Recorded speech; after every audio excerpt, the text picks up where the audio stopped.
ನೀವು ಇಲ್ಲಿ ಎಷ್ಟು ವರ್ಷದಿಂದ ವಾಸ ಮಾಡ್ತಾ ಇದ್ದೀರಾ? ಒಂದು 20-30 ವರ್ಷದಿಂದ.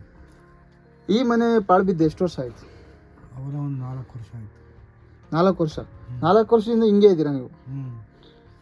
ಅಂದರೆ ನೀವು ಊಟ ಎಲ್ಲ ಹೆಂಗೆ ಮಾಡ್ಕೊತೀರಾ?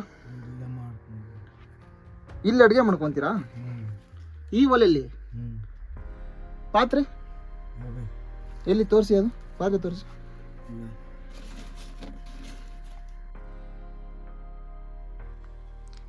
ಎಲ್ಲರಿಗೂ ಶುಭೋದಯ. ನಾನು ನಿಮ್ಮ ಡಿ ಕನ್ನಡಿಗ.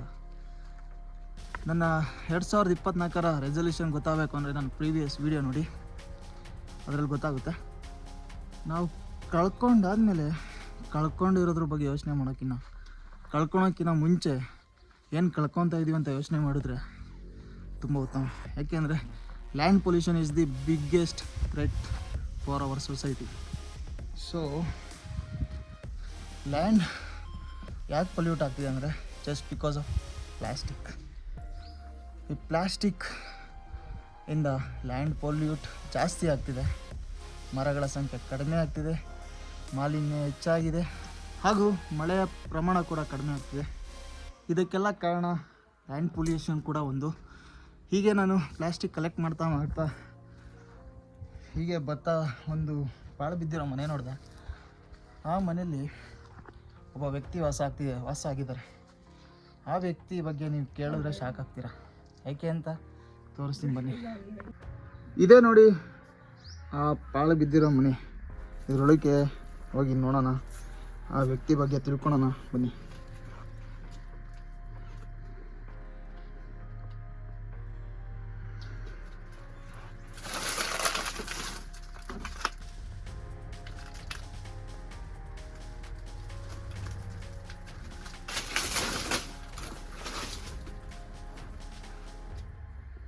ಇಂಥ ಕಡೆ ಈ ಥರ ಒಬ್ಬ ವ್ಯಕ್ತಿ ವಾಸ ಮಾಡ್ತಾ ಇದ್ದಾರೆ ಅಂದರೆ ನೀವು ನಂಬೋಕ್ಕಾಗುತ್ತಾ?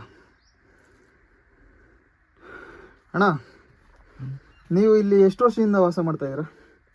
ಒಂದು 20-30 ವರ್ಷದಿಂದ. ಈ ಮನೆ ಪಾಳು ಬಿದ್ದು ಎಷ್ಟು ವರ್ಷ ಆಯಿತು?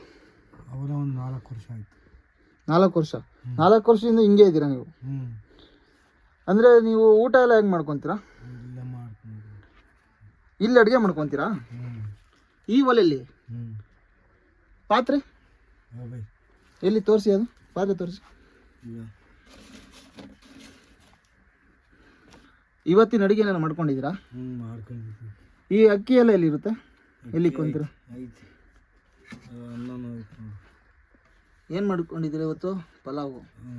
ಅದಕ್ಕೆ ಸಾಮಗ್ರಿಗಳು ಅಡುಗೆ ಮಾಡೋಕ್ಕೆ ಖಾರ ಪುಡಿ, ಅದು ಒಂದು ಸ್ವಲ್ಪ ತೋರಿಸ್ತೀರಾ? ಖಾರ ಪುಡಿ ಎಲ್ಲ ಹಾಕಿ ಇಲ್ಲ ಐತೆ ನೋಡಿ.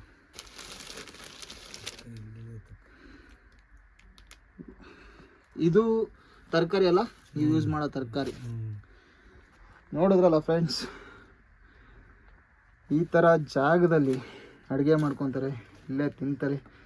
ಅಣ್ಣ, ನೀವು ಮಲಗೋದು ಇಲ್ಲೇನಾ? ನಿಮಗೆ ಫ್ಯಾಮಿಲಿ ಅಣ್ಣ, ಫ್ಯಾಮಿಲಿ ಕೂತ್ಕೊಂಬೋದ ಇಲ್ಲಿ? ಸ್ವಲ್ಪ ಕಾಲು ಏಟಾಗಿತ್ತು.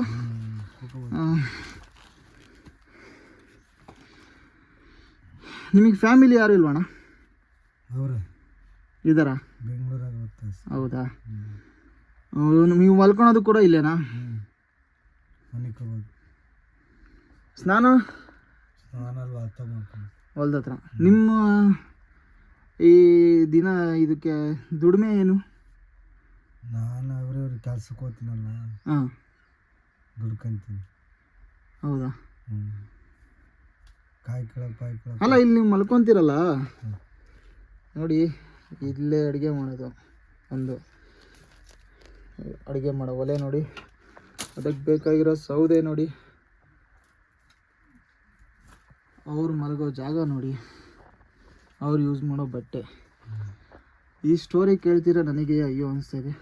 ಬಟ್ ಏನೂ ಮಾಡೋಕ್ಕಾಗಲ್ಲ. ಅವ್ರಿಗೆ ಬಂದಿರೋ ಕಷ್ಟ ಅವ್ರವ್ರೇ ಅನುಭವಿಸ್ಬೇಕು. ನಾನು ಕೂಡ ನನ್ನ ಆಕ್ಸಿಡೆಂಟ್ ಆಗಿ 5 ತಿಂಗಳಾಯಿತು. ಇನ್ನೂ ಒಂದು ಸರ್ಜರಿ ಇದೆ. ನನಗೆ ಅವ್ರ ನೋವು ಅವ್ರಿಗೆ. ಬಟ್ ಇದನ್ನು ಎಕ್ಸ್ಪ್ಲೋರ್ ಮಾಡೋಣ ಅಂತ ಇಲ್ಲಿ ಬಂದಿದ್ದೀನಿ. ಅಣ್ಣ, ನಿಮಗೆ ಇದಕ್ಕಿಂತ ಚೆನ್ನಾಗಿರೋ ಮನೆಯಲ್ಲಿ ಇರಬೇಕು ಅಂತ ಅನ್ಸಲ್ಲ?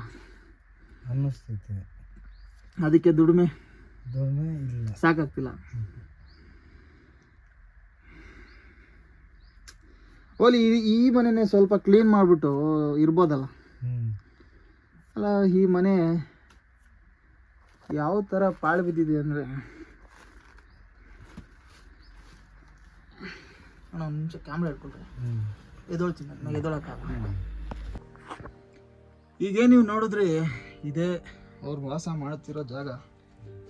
ಹಾಗೆ ಸ್ವಲ್ಪ ಮುಂದೆ ಹೋಗಿ ನೋಡೋಣ ಬನ್ನಿ.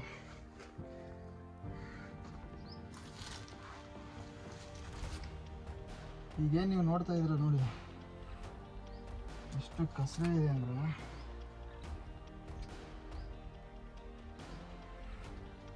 ಇದನ್ನು ಕ್ಲೀನ್ ಮಾಡೋಕ್ಕೂ ಕೂಡ ತುಂಬ ಕಷ್ಟ.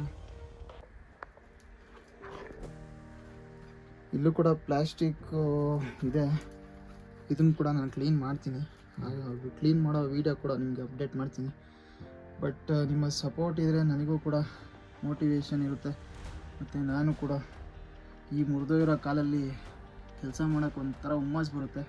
ಸೊ ಗೈಸ್, ಪ್ಲೀಸ್ ಸಪೋರ್ಟ್ ಮಾಡಿ. ಈ ಪ್ಲಾಸ್ಟಿಕ್ ಎಲ್ಲ ಕ್ಲೀನ್ ಮಾಡೋ ವೀಡಿಯೋ ನಾನು ನೆಕ್ಸ್ಟ್ ವೀಡಿಯೋದಲ್ಲಿ ಹಾಕ್ತೀನಿ ಖಂಡಿತ.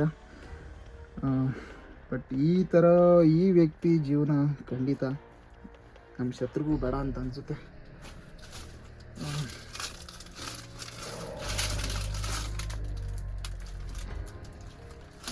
ನೋಡಿದ್ರಲ್ಲ ಗೈಸ್, ಈ ಥರ ಮನೆಯಲ್ಲಿ ಒಬ್ಬ ವ್ಯಕ್ತಿ ಜೀವನ ಮಾಡ್ತಾ ಇದ್ದಾರೆ. ನನ್ನ ಯೂಟ್ಯೂಬ್ ಚಾನಲಿಂದ ಬರೋ ಫಸ್ಟ್ ಅರ್ನಿಂಗ್ಸ್ನ ಇವ್ರಿಗೆ ಕೊಡಬೇಕು ಅಂದ್ಕೊಂಡಿದ್ದೀನಿ. ಸೊ ನಿಮ್ಮ ಸಪೋರ್ಟ್ ಹೀಗೆ ಇರಲಿ. ವಿಡಿಯೋ ಇಷ್ಟ ಆದರೆ ಲೈಕ್ ಮಾಡಿ, ನನ್ನ ಚಾನಲ್ನ ಸಬ್ಸ್ಕ್ರೈಬ್ ಆಗೋದಂತೂ ಮರಿಬೇಡಿ. ಮುಂದಿನ ವಿಡಿಯೋದಲ್ಲಿ ಸಿಗೋಣ. ಅಂಟಿಲ್ ದೆನ್ ಎಲ್ಲರಿಗೂ ಧನ್ಯವಾದ.